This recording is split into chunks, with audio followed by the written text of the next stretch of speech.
Hello, everyone. Here we are again. This is our second of the Meet the Filmmakers sessions. And today we are basically talking to most of the Canadian filmmakers because we are in the Voices of Canada section. And we have collected a bunch of beautiful films that represents the entire Canadian spectrum. And hopefully, when you see all the films together, you'll have a very good idea of our upstairs neighbors and know much more about them. I hope they don't stomp too much in the middle of the night and cause us sleepless nights, but I don't think they do. They are wonderful people, and you'll get a chance to meet them in no time. The Socially Relevant Film Festival is in its 11th annual edition, and this year we are proud to present you with 53 films from a whole bunch of countries. In the 11-year history of the festival, we have been able to screen 700 films from 40 countries. And we are very proud to have been able to do that.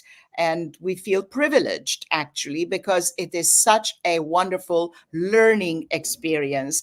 All these films bring to us incredible knowledge, incredible insight into communities, into cultures, into people, into social issues that we may not have known before or heard of before. And that way we are enriched. And a film festival is nothing without the filmmakers, obviously. So we applaud and encourage our filmmakers to keep telling socially relevant human interest stories without resorting to gratuitous violence, special effects, and wow factors that don't say much and do not enrich the human experience. So without further ado, I'm going to go and invite the filmmakers. Let me get myself out of this solo event. So, okay, somebody is having trouble connecting, but maybe eventually they will be able to resolve it and join us. This edition is always, it runs parallel on our Facebook page. So whether you are following us from YouTube or Facebook, you'll have a chance to follow. And I think we are on Instagram as well. I am not sure if I was able to get the live action to go on Instagram, but if not, we will post it later. So let's go a quick round. Maybe we'll start with Lloyd because he's on my left. And he will tell us at this first quick round, each one will tell us quickly about their name, the title of their film, and what it's about in one word. We'll come back later and go more in depth. So go ahead. Thank you, Nora. My name is Lloyd Frost, and the name of my film is The Berlin Waltz. And it takes place behind the Berlin Wall in the former GDR in East Germany, where a couple are planning a very public and potentially dangerous waltz for freedom. That's great. And then we have Nabil. Hi, my name is Nabil Shahar, and the movie I'm presenting is Impasse. And it's basically about how homosexuality is viewed in the family nucleus in the Middle East. Great. And Genevieve. Hi, my name is Genevieve, or Jen. My film is I Am Kanaka Sect in Hawaii. It's about an ex-teacher saving the traditions and customs by teaching underprivileged kids. And we have Jeremy. Hi, sorry for technical difficulties. Yes, my film is Sacred Flowers, and it addresses the plight of murdered and missing Indigenous women that goes largely underreported. And it's a music video by an Native American blues rock band, Blue Mountain Tribe. Yes, it's a beautiful, lovely little piece that renders homage to these women who are disappearing all the time and nobody wants to talk about them. And this is the festival of films that nobody wants to talk about. So here we are to talk about them, shine the spotlight, and say, yay, we want to talk about these films that nobody wants to see, nobody wants to talk about. And probably nobody will see if we don't create the platform for these voices to be heard. So today we have a very nice selection of films. They are mostly about different aspects of in fact, we can also qualify them as BIPOC, Black, Indigenous, People of Color. A lot of Indigenous work goes on here, like I Am Kanaka is Indigenous people, Sacred Flowers is Indigenous people. The Berlin Worlds, not very Indigenous, but they are actually, they are Berliners. And Empath is also about being dislocated into a culture, but also carrying aspects of your own culture with you. At one point, we will have a chance to get audiences to ask questions. So I am going to put a note here that they can ask questions in the comments section. And it can be a question either directed to me about the festival or to any one of the filmmakers. So now that we know the titles of the films and we have met the filmmakers, my first question to you all, and maybe we can just jump in instead of going in a row like each time with the ducks in a row. So we'll just jump in, whoever wants, and says to us why they chose the topic or why they chose the subject of the film that they made, and how did this idea come to them? So who wants to take a go? I'll dive in. Mine was an accidental film. Ironically, I was in Hawaii to shoot another film and it was cancelled, which was not great because I'd flown the film crew there. And I happened to be on a beach one day and I saw this figure out of the corner of my eye, and he was teaching some young kids, how to use an outrigger canoe. And I wandered over and asked to be introduced, and he said his name was Kaina Makua. And I said, I'm from Australia. Would you mind if my film crew and I followed you for a couple of days? And that is the evolution of my film. It was purely accidental. So it was incredible. He was very open and generous, and we were able to follow him to his taro farm, to the competition of the outrigger canoe. And I learned a lot more about what drives him as an ex-public school teacher to teach Indigenous kids, many from disadvantaged backgrounds, and a country where only 10% actually speak the native language. So I realized what an important figure he is for the future generations of that country. That is very beautiful. And also I was struck with that because, like I was saying earlier, the added bonus, why do I do this? It's a very, very selfish reason. I have my agenda. I learn so much from these films. I love watching these documentaries and narratives and so on. Like, I had no idea about the Kanaka. I am sure a lot of people don't. And like the guy says in the film, people call me Hawaiian. It's like, yay, Hawaiian, let's do the hula. No, each of these cultures has its own value, its own specificity, and that's what your film does. It shines the spotlight on that beautiful culture. Okay, next, who wants to jump in? Oh, I will. Okay. Yeah. So I went to Berlin, and I wanted to stay in a place that was the former East Berlin. I wanted to have that feeling. And so I rented an apartment on the 14th floor of a building that my landlady told me was the tallest residential building ever built by the GDR. She met me downstairs. We went in and things started to get a bit strange. The elevator didn't have any odd numbered buttons, only even numbered. So we arrived on the 14th floor. It was incredibly quiet. She showed me into the apartment, and the walls were pressed concrete. The ceiling was pressed concrete, and the windows were paper thin. And I'm very sensitive to noise. I looked out the window and I could see the S-Bahn, the above ground train, maybe half a kilometer away. And it was making so much noise. And I thought, my God, am I going to be able to sleep in this concrete bunker with this train going by.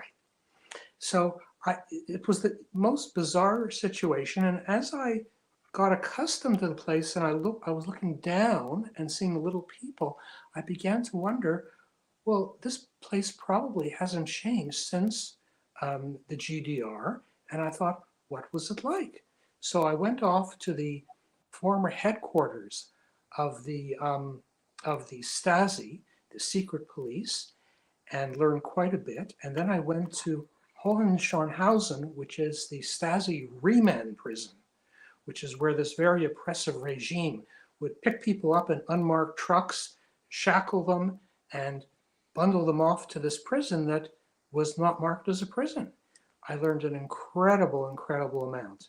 And then when I was performing at a club, I have a very strange guitar. And somebody in the audience pointed and started talking, and he and his wife became two of my actors in the Berlin Waltz. Wow, this is amazing. I am interested in finding out that a lot of films, this happens every year, a lot of filmmakers fall upon their subject accidentally. And I'm led to believe that the subject grabs the filmmaker and says, You are come and right, Nora. You are right. Lloyd and I are classic examples. you know, it's unbelievable how it works out. It's not like very rarely we have filmmakers that go, okay, for the past 10 years I've been wanting to make this topic and now finally I made it. It's a lot of times a topic that suddenly comes in front of them while they were living their lives or trying to make something else, and here you go. So the moral of the story is that you have to keep your eyes open. And when a subject comes in front of you, you have to recognize that it is worthwhile telling that story and talking about it. Okay, Nabil or Jeremy, who wants? Yep, Nabil. I can go next. So the film came because it was, first of all, it's a very personal story. Every line of the movie was really set in reality. And it was more therapeutic thing to make this movie because the events that happened had a big impact on my life. And doing the movie and the mise en scène of the movie helped me revisit the events and see them from an external eye. Basically, that's it. So it was a therapy for me. That's good. That also another reason is the personal motivation that you want to exorcise something that has been in you for a while and then you want to tell. And Jeremy. Yeah, I'll continue the theme of serendipity and it choosing me rather than me choosing it. I met the lead singer of the Blue Mountain Tribe in a gas station mini mart, and he was extremely friendly and just gave me his card, and I ended up for some reason checking out the site and seeing another video that they had made called Pray for Our Planet that was very socially conscious and environmentally aware, and really struck me like, wow, this band has a message as well as its music being really good. And so I got in contact, and they had this other song that had been written, Sacred Flowers, that was written by Karen Altman and Bonnie Matta, and it was beautiful because it was not just the normal approach of anger about the missing and murdered Indigenous women, but it was about trying to, talk about the people that are left behind, and to grieve the family and friends of these women and girls. And from the first time I heard it, I knew it was something special. And then their producer, Michael Altman, asked me if I could try to start putting something together. And I really knew nothing about the subject. So I started doing research and went down a very dark rabbit hole of learning about this plight. And I was very deeply touched and deeply moved and deeply inspired. And I set about making this, pulling images and making this video, and trying to show the utmost respect and honor to these missing and murdered women and their families. And I was just very lucky to become part of the project. Yeah, and visually it was quite interesting because, what struck me was that image of the boat and them rowing and so on.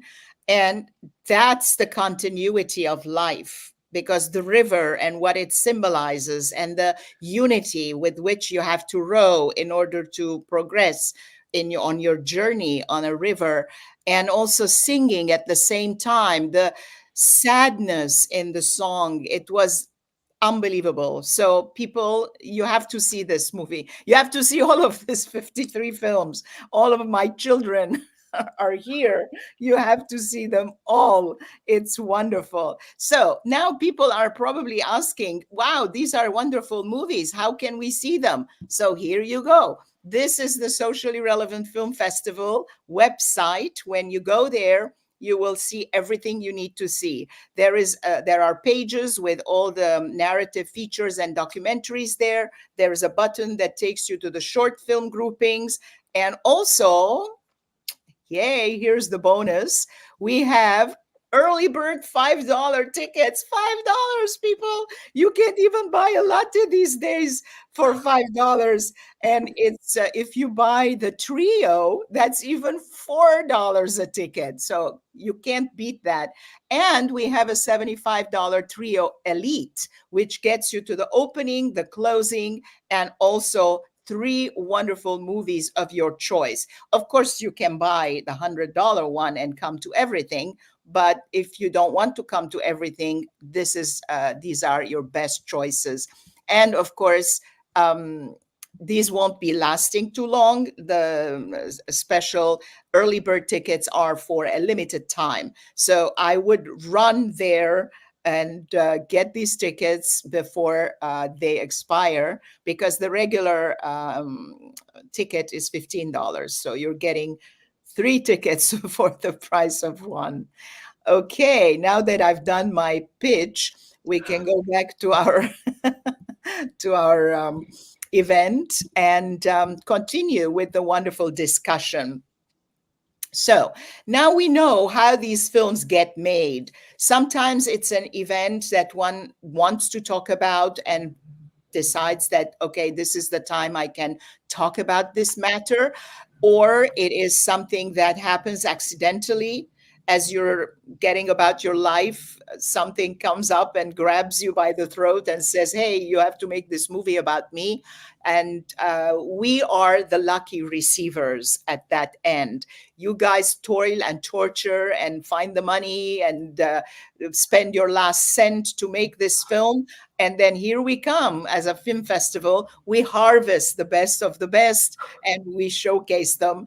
I'm making it look like very easy, but in order to do it, you have to sleep at 3 a.m. and wake up at 8 a.m. and get black circles under your eyes. But I have good makeup, so it doesn't show.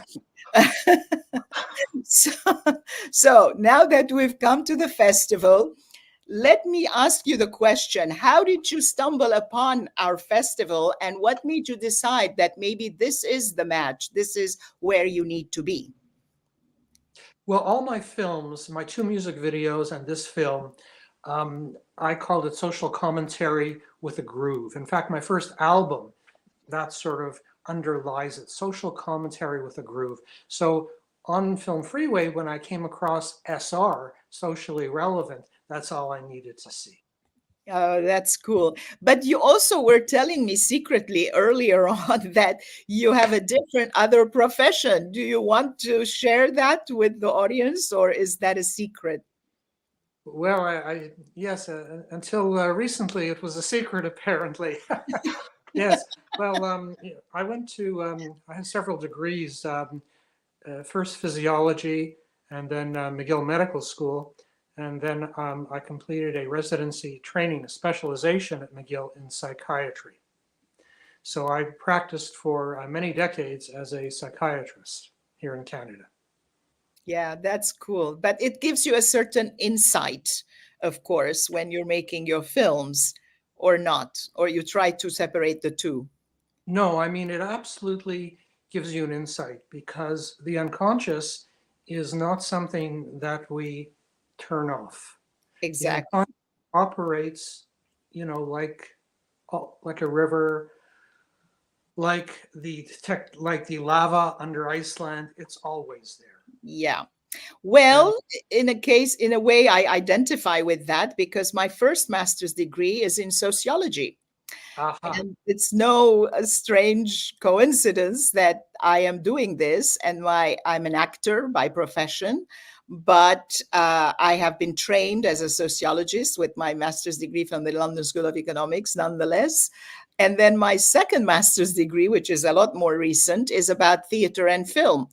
I didn't need to do that because all my life I was working in theater and film, but I wanted to do it because I felt it will be a wonderful way of putting together all the knowledge and filling the gaps, and, with a stamp of approval on top of everything. So I totally identify with what you're saying, because whatever you have experienced, the disciplines, your way of thinking reflects on everything you do. And that's why the Socially Relevant Film Festival includes all sorts of social issues. Initially, it started as an anti-violence thing because of the violence I was seeing on screen, and also especially on film posters, which was really getting to me by now. And I said, okay, if I don't want to see a violent film, I don't go to see it. But I'm standing in the bus stop, and then a bus comes with a huge poster on it with guns and violence and knives and people running away in awe and scared, and I'm like, why? What is this violence I'm being subjected to? So I wanted to create a platform that offers an alternative form of entertainment, plus a personal experience that I lost very dear members of my family to a violent hate crime. And I felt, okay, this is a way to commemorate them and render homage to stories, human interest stories that don't necessarily dwell on gratuitous violence.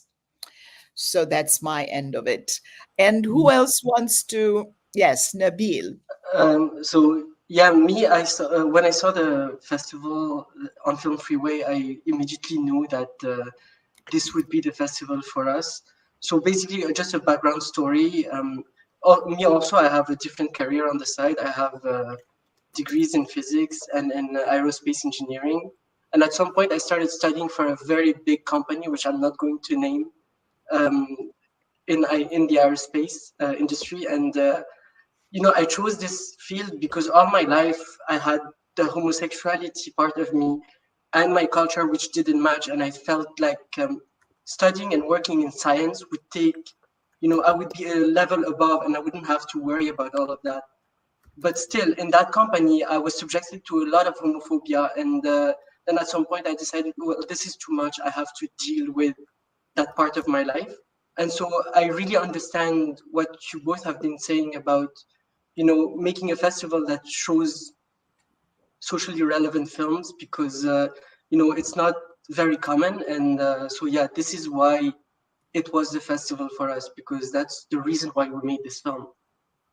That's good. I'm glad that we can become the platform for your stories. And who else wants to tell us how they came across? Yep, Genevieve. I was specifically looking for a festival which was focused on socially relevant, Indigenous, and family orientated. My film was made with the family in mind. There is no violence.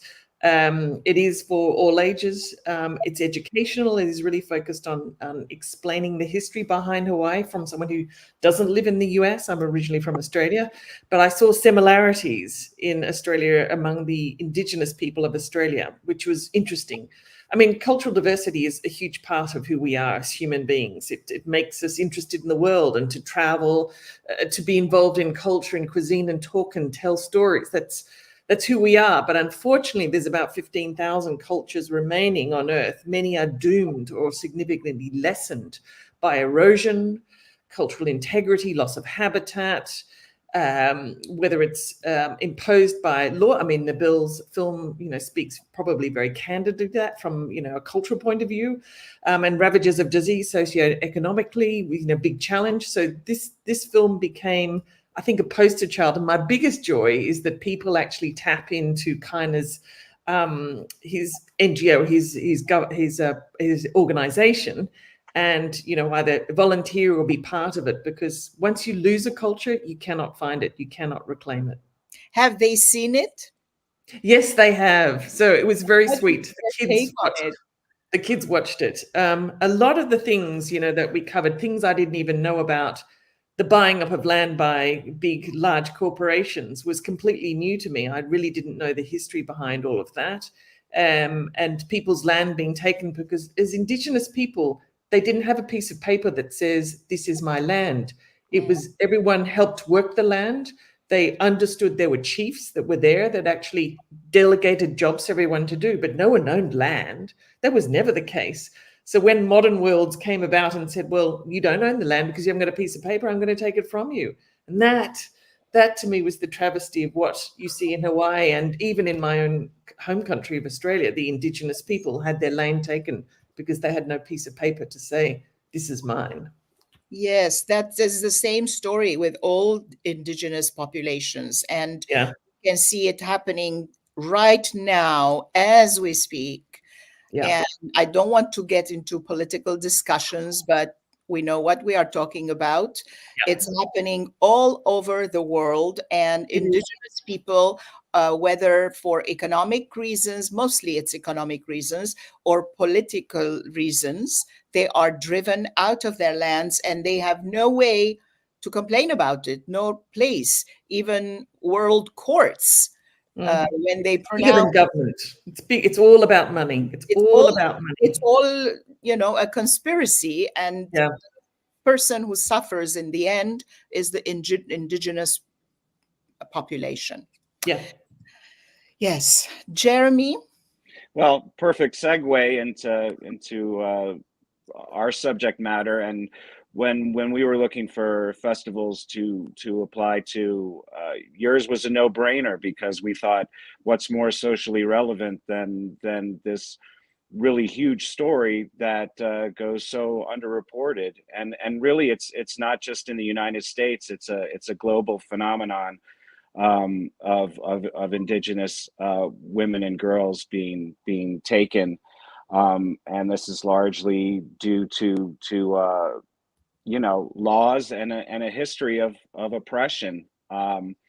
So yes, your festival, we thought, hey, this is very socially relevant, and hopefully we can get to an audience that can appreciate it and help spread the message. And thank you so much, Nora, for having this festival. Thank you. Thank you. It's not a festival without all of these stories, as I keep saying.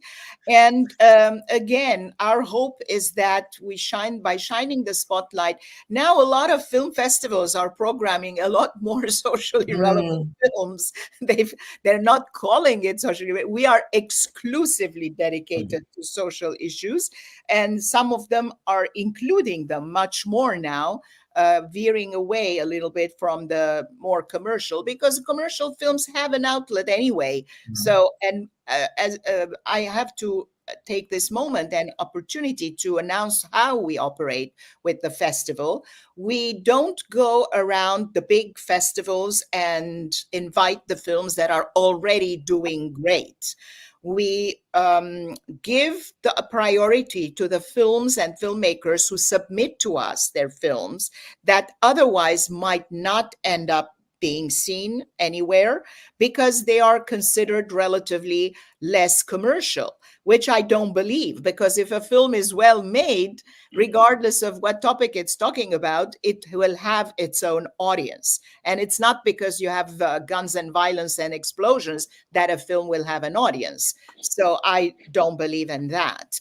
And that's how we operate. So we focus on films that would otherwise not have a platform. Now I have a couple of questions that have come in, And Michael Claes, who's a long-time collaborator and team member of the festival, has asked a question. He's first of all saying thanks to all for bringing your films to SRFF. One question for Genevieve. My impression is that Hawaii is protective of its image. Did you get any significant resistance to telling the full story? Key to that is that I'm not American, I'm from Australia. So I think that was my in. When I met Kiner on the beach, he reminded me of Jason Momoa, and he's so charismatic because he's an ex-public school teacher. He's been in the school education system for 8 years. So he understands how to corral kids from 5 to 20, which is his program, his after-school program and full-time program. So I found the door open because I was an outsider. I had no connection from an American point of view. And because I was also honest, and like Nora, I'm an ex-actor and I went to drama school. So I think if they feel a sense of honesty about you and you're genuine in wanting to tell their story, then the door was open. I literally had no obstacle to getting access to anybody from local in historical foundations who wanted to talk to me, the palaces that allowed me access and sort of filming when they wouldn't allow that normally. And I have a very small film crew. So I don't know what it is. I was very lucky, and maybe the story needed to be told. So it opened the doors for me.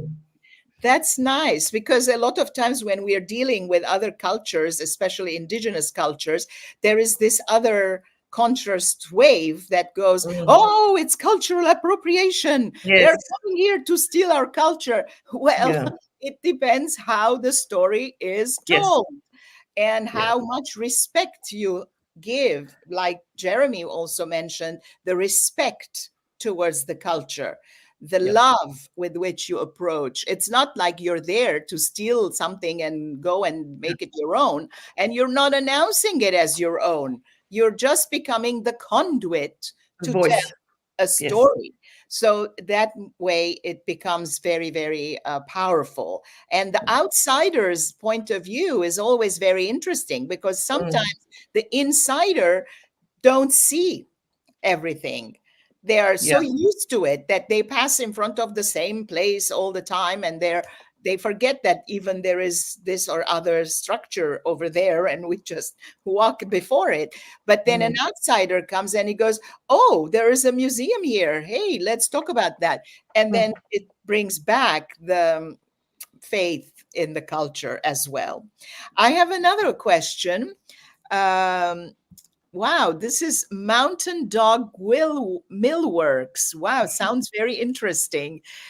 Can the filmmakers share any other platforms they have to see their films that we can share to people that may not be able to view the festival or want more information to help spread the message? Very, very pertinent question. I will answer that. The festival is hybrid.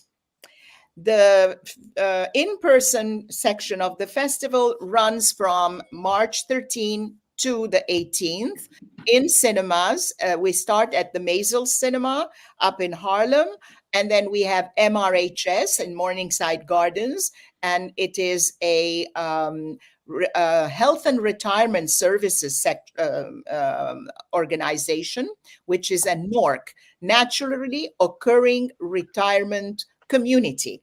And it's there are a few of those in New York. And what they do is they help elderly people stay in their apartments, in their own surroundings, by bringing them the help they need, instead of them having to leave and go to a nursing home or an aging community. So this is something that I hold very close to my heart. I have been on their board, I served on their board for 6 years, and we always collaborate with them. And then on the 15th, 16th, 17th, we are at Cinema Village. And on the 18th, we close at the National Arts Club. This is the in-person section.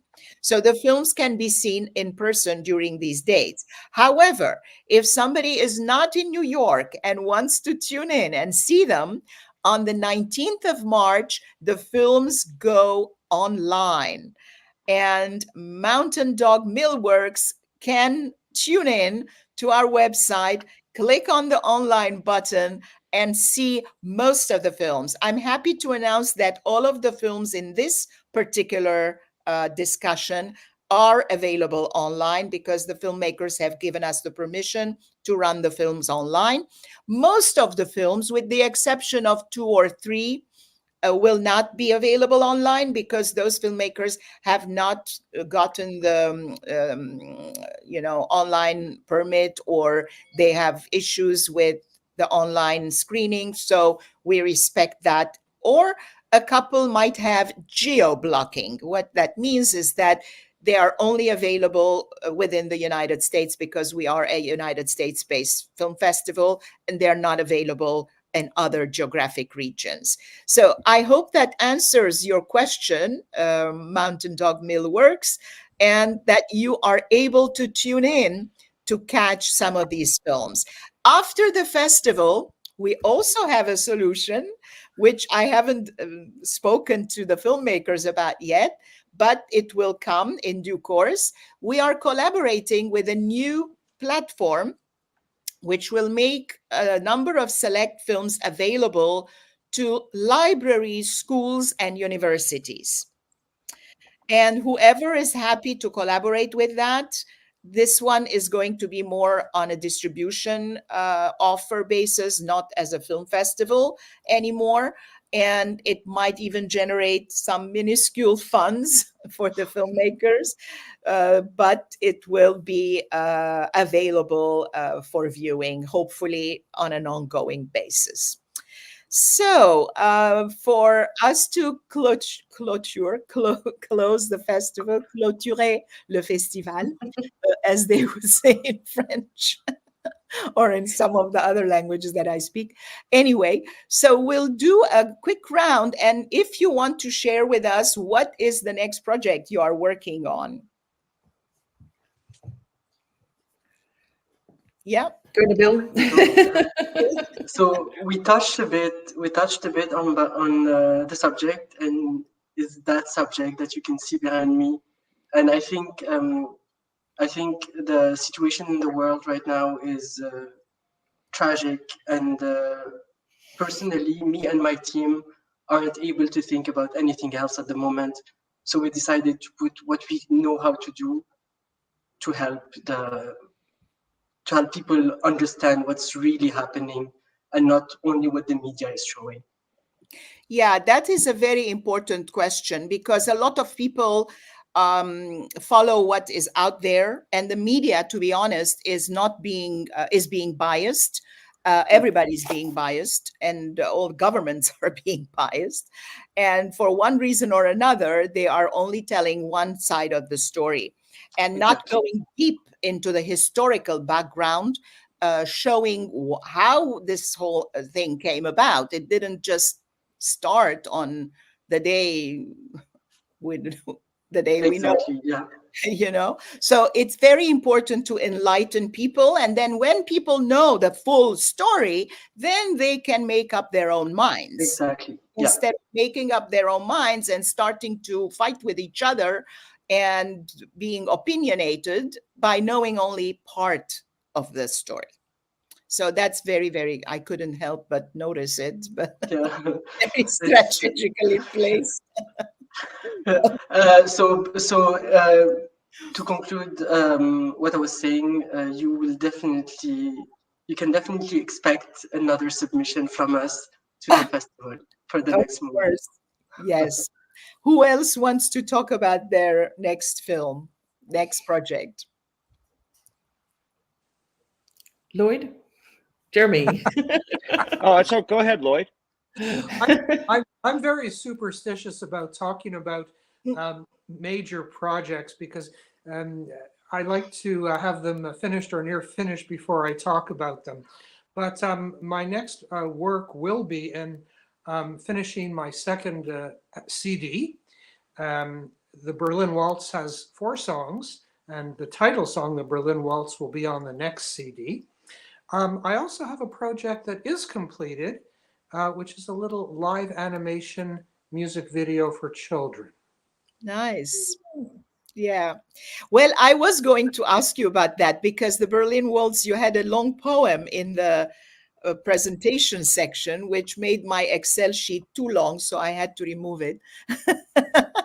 The reason I'm saying this is because I also take the liberty to shorten the synopses. Filmmakers all over the world, if you're listening, if you're tuning in, make your synopsis shorter than the film, please. Sometimes it's longer than the film, and then I have to go in and weed it off and say the same thing in much less words than you have there.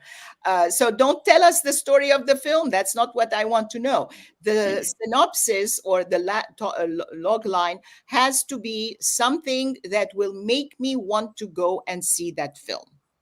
If you tell me too much, I will be under the impression that I've already seen it and I won't go to see it. So just a little note on the side. Yes, Jeremy? The band Blue Mountain Tribe is currently working on their third album, and so when all the songs are ready, we're going to try to find the next moving piece to make another video for, and hopefully draw attention to something else important that's going on. And I encourage anyone who would like to learn more about Blue Mountain Tribe to check out their social media pages on Instagram or Facebook. They're very interesting, all Native American rock and blues band that are very much interested in their message as much as their music. Yes, it's really beautiful. This year we opened it. Actually, we had it last year as well. And one of the sections of our film festival, which deals with the BIPOC films, it's called Rejoice, Resist. And what that comes from is a music video that was presented to us a couple of years ago, and we just loved it. They were 4 women who were dancing and so on, and it was about the topic of race and prejudice and BIPOC, and it had the title Rejoice, Resist. And therefore, we put Rejoice, Resist BIPOC Films. And we told them, and they were thrilled, of course, that we were using the title. And with the music videos, it's very powerful because in a very, very short span, you're saying so much. The words of the song, the music itself, which is very attractive. People are attracted to music. And now with the shortened attention spans, that's a wonderful way of grabbing people's attention. Initially, what we wanted to do was to run our music videos in a loop during the reception after the opening night. And then I realized that maybe they will go unnoticed that way, but it's better to give them their full right as short films and program them in the sections of that they go with. And eventually that's what we did. So, and Genevieve? I'm in pre-production about an organization called Threads Worldwide. And again, maybe I'm the chance filmmaker. Someone gave me a gift and it was a bracelet and they said, do you know what it's made of? And it was beautiful, really detailed handmade. I said, it's handmade. And she said, it's made of bullet casings. And I was taken aback. And she said, it comes from a company called Threads Worldwide. And they are a company who enable women in very poor countries, from Ecuador, Guatemala, India, etc., to make products to sell so that they can survive. So often the materials are made from materials like bullet casings in the country that they're from, but they are repurposed in something beautiful. And I just think that's such an extraordinary story from an organization of women who've made this company and are building a network of women, but also giving them jobs and a future for their families. So nice. Sustainability. Totally. Yes. So now that we've done the round, let me ask you the final question. Does anyone want to comment on anything or say something, or they're dying to share, or just whatever you feel like saying? This is open mic for you guys. Sure, I'd like to say something. I watch a lot of American news shows, and the political situation is very different where you are than up here in Canada. And the words authoritarian, authoritarianism come up quite frequently. So this is a plug for the Berlin Waltz, because it's about the most studied and likely most repressive totalitarian regime in modern history. And it was this way, not because the government said do this, do that, but because they had secret police. And the scary thing was there were officers, and there's an officer in my film, but there were informants, paid informants, unpaid informants. And this was the scary thing, because the informants could be friends, could be neighbors, could be family members. So when I made it, of course, I wasn't thinking about the situation in the States, but it sort of talks perhaps a little bit about historically what things were like, and hopefully what things won't become. Yes. And it's a very important topic you touched upon, because recently, with the situation in the Middle East, a lot of people lost jobs, a lot of people lost situations, and so on and so forth, just because they voiced an opinion. Exactly. And that is not very far from it. And now, with everything happening with digitalization of the banking system and so on, the world is becoming Big Brother, is controlling you more and more. And who knows how these weapons can be used against mortals like ourselves. Yes, Nabil. Just about what you just said, because we voice our opinions, we are at risk of losing so much. It's the first time in my life I feel like freedom of speech is just a theory, and in practice it doesn't really exist. I came to Canada because for the freedom of speech, because I thought I could speak, and now for the first time I'm genuinely scared about what's happening.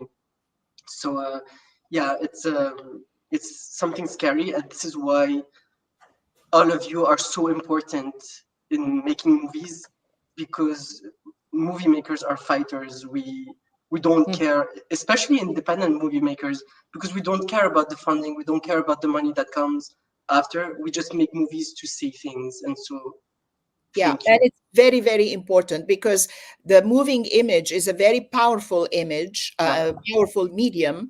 And nowadays we are constantly in front of a screen. Just right now, we are in front of a screen on our phones, on our computers, and the only way we can get to people, we can create a community of like-minded people, is through the moving image and the stories that we tell. And it's true that independent filmmaking has a power, because they are not dependent on somebody funding and dictating what you're supposed to talk about, what you're not supposed to talk about. And the democratization of the means, which is, at this point, it's still available to us, whether on YouTube or all the social media posts that we are broadcasting on. But who knows how long that will last? Because, the world is not going into a direction of freedom of speech as we are made to believe. And who knows? Yeah. I'm going to say a positive thing. I mean, I'm in Turkey, which has its own challenges, and I'm sure a lot of people on this call don't know a lot about that country, but often people say, you're a woman and you're in Turkey, you're not wearing the scarf. I feel complete freedom. I'm sending a positive virtual hug to you, Nabil, because honestly, I hope that you keep making films. But I, as an independent filmmaker who really came back to filmmaking at 50, and I Am Kanaka was my second film. I haven't made any films before that, so I'm relatively quite new in filmmaking. But this message really is for the people dialing in remotely and watching this screening virtually from wherever you're sitting. You can be a filmmaker if you have an idea, if you're open to the concept, to the positive elements that a story will land on your lap. And all you need to do is actually nurture that. Don't feel you don't know the answer. You're not a filmmaker. You don't have the skills. You didn't go to film school or any of that sort of thing. All it takes is really that passion, that drive internally to find that, harness it, and make a film. It doesn't matter if it's 10 minutes, 7 minutes, 15 minutes, whatever it is. But one of the gifts that I know someone said to me, if you can make a documentary, you can make anything, because you don't have a script. You're not filming to a script. Yes, and it's very interesting what you're saying, because nowadays, especially with the iPhone and all sorts of smartphones, they are so good, so powerful. Yes. You don't even need expensive film equipment or lights or this or that. Just and tell the story, you know. Tell the story. Be a passenger, but tell the story. Yeah. Yeah, I have a question for you. What took you to Turkey? What are you doing in Turkey? I've been here 8 years. It's the strangest thing, and it's a whole other story. It's a whole other, segue. Maybe you need a film for that. Yeah, it is. I've been lucky. I've lived in India and in China for a couple of years, and in Helsinki, and obviously originally from Australia. So I'm one of those kind of global citizens. So I'm very lucky. Yeah. So you just picked up and went to Turkey?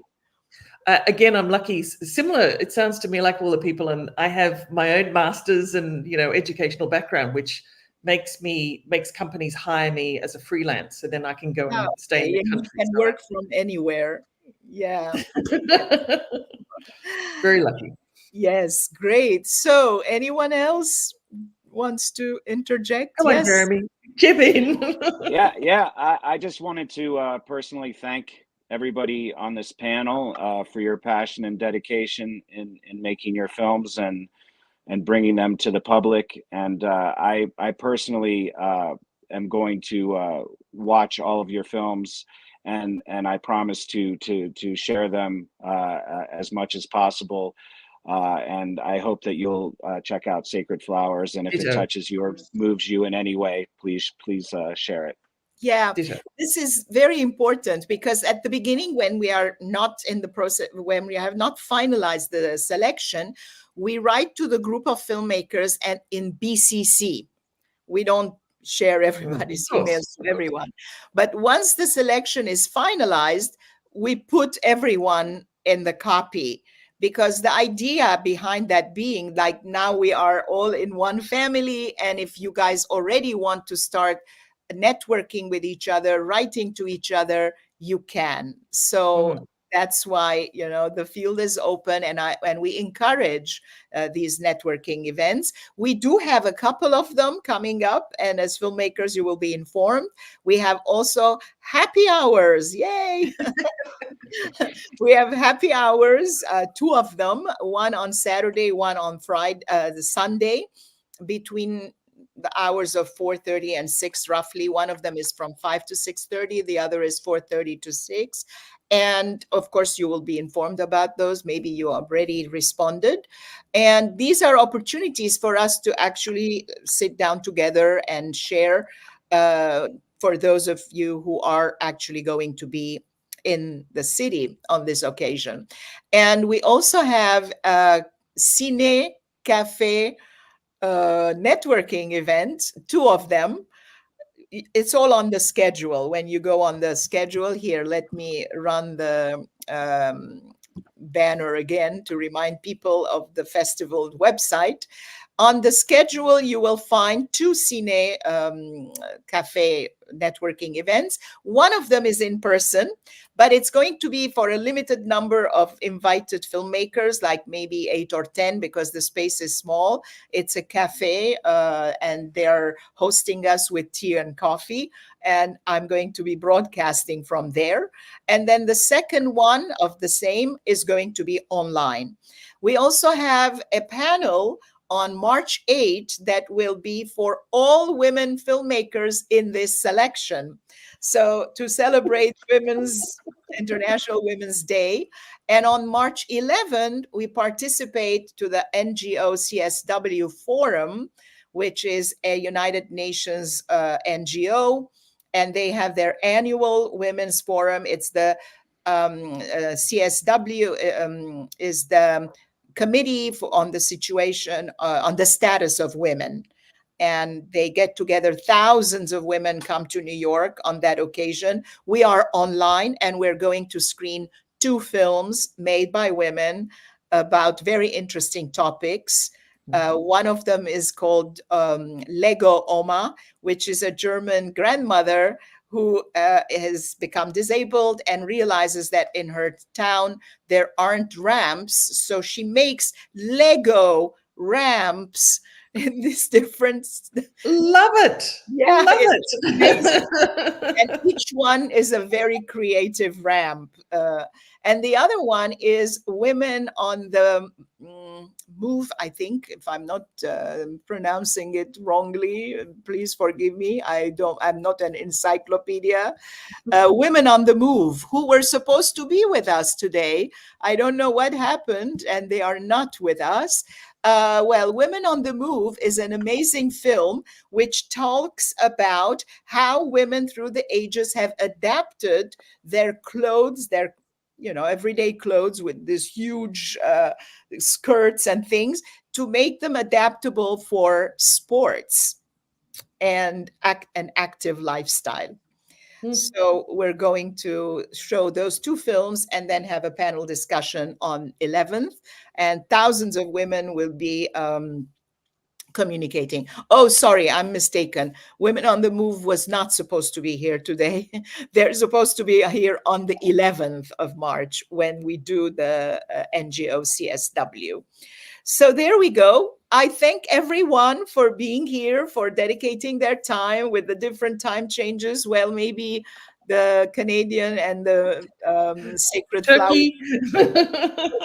Turkey is 9 hours or 8 hours ahead. It's 9 o'clock, 9 p.m. at night. Yes. 9 p.m. Okay, you can go out and have a wonderful dinner with dolmas and things.